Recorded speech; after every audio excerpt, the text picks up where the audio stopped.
Kami mengalami yang kesalahan bukan juga kamu beri jasa diganti atau mengajar sebagai adalah kasus skandal tugas sebalas adalah paripurna dan juga saudara saudari sekalian, kawan-kawan sekalian.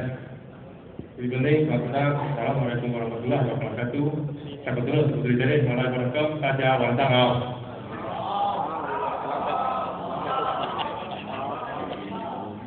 Saya rasa khusus dipanggil untuk berucap pada menghitung kita tu tamu. Saudara-saudari sekalian, saya rasa cukup gembira panggil tamu. Kita dah nampak cukup ramai kawan-kawan dari angkatan muda. Kemudian pakaian seragam seperti sekali. Dan teringat balik 12 tahun sebelum ini, masa dulu kita dulu untuk reformasi pertama zaman dulu. Pada waktu itu saya boleh ungkapkan reformasi kita dalam 3 fasa sekolah pertama. Fasa pertama kita reformasi. Pada waktu itulah tuan-tuan, anak muda yang begitu tepat. Kerana anak muda ada keberanian yang cukup istimewa. Tak kita apa sama ada polis ke, tentera ke, dia tak takut.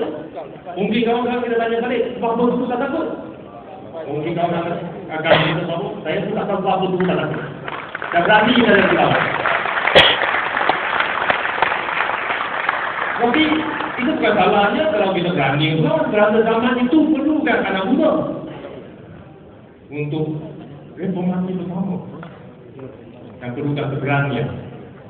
Walau bagaimana pun, selepas itu kalau saya 10 tahun ini, mungkin orang anak muda pun juga tak muda sangat. Tapi dalam 10 tahun ini, selepas reformasi pertama, dalam zaman masa yang kedua, kita kira fasa kedua. Anak muda, walaupun selepas kita ada semangat spirit reformasi, tetapi kita perlukan bukan setakat semangat atau keberanian untuk mempertahankan perjuangan ini. Maka dalam panjang 10 tahun ini, yang perlukan adalah kesabaran untuk mempertahankan perjuangan kita. 10 tahun, 12 tahun. Masa barulah wujudnya berlaku tsunami politik. Dalam 10 tahun tersebut, kita terima cukup banyak serangan, ancaman.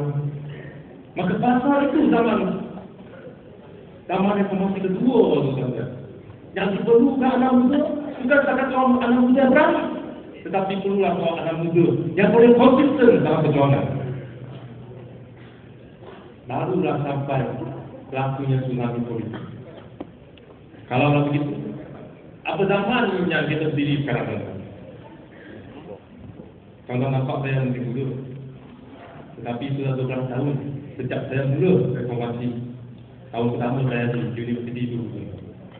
Maka saya nampak sekarang adalah fasa zaman yang baru, di mana anak muda, tuan-tuan, kalau dulu kita perlu ada keberanian.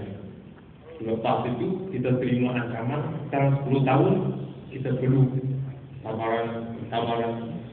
Dan sekarang tuan-tuan, sampai masa untuk anak muda untuk memimpin negara ini.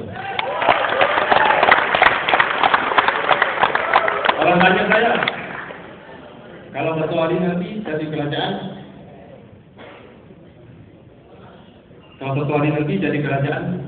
Ratus kota kita nak bagi untuk menteri, kursi keadaan muda. Saya kata tak pernah fikir ratus kota nak bagi menteri untuk anak muda. Selama saya perlu fikir nak jadi Perdana Menteri.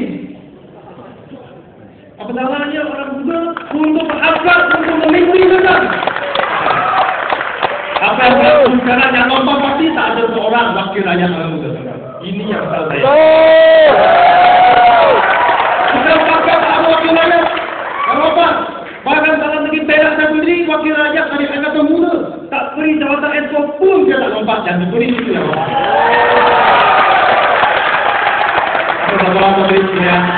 Yang saya ingin mengingatkan tuan-tuan, selepas reformasi pertama kita berdasarkan kebenarannya, yang kedua kita ada kesabaran untuk menghadapi ancaman.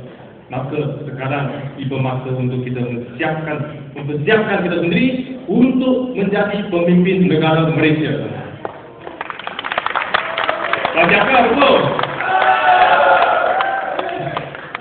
Tetapi tuan-tuan, saudara-saudara sekalian, rakan-rakan yang mungkin baru dalam perjuangan ini, yang kita nak ingatkan kepada tuan-tuan, walaupun anak muda, dalam fasa dan zaman yang beza ini, bukan kata kita sekarang kita masuk dalam perjuangan ini, boleh kita lupakan keberanian kita ada pada zaman dulu.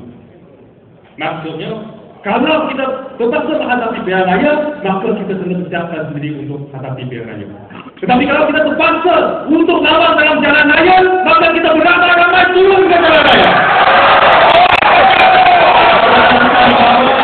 Kalau kita jadi kerajaan, kita takut tekan untuk turun, tak boleh. Maka inilah syarat-syarat sebagai anak muda dalam parti kehadiran khususnya untuk angkatan muda. Maka dengan ini, saya menyuruhlah saudara-saudara sekalian, sama-sama dengan angkatan muda, pilihan raya akan datang ini bukan setakat untuk memenangkan satu dua kursi, tetapi inilah peluang untuk kita merealisasikan mimpi yang kita sudah lama tunggu.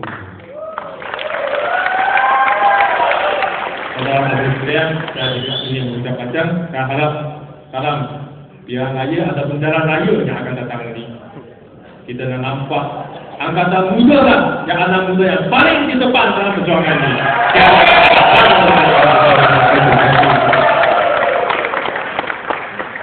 Terima kasih kepada yang terhormat Kak Mingkai, Adik Sebab Kulai, Naib Ketua Angkatan Muda Negara Kita.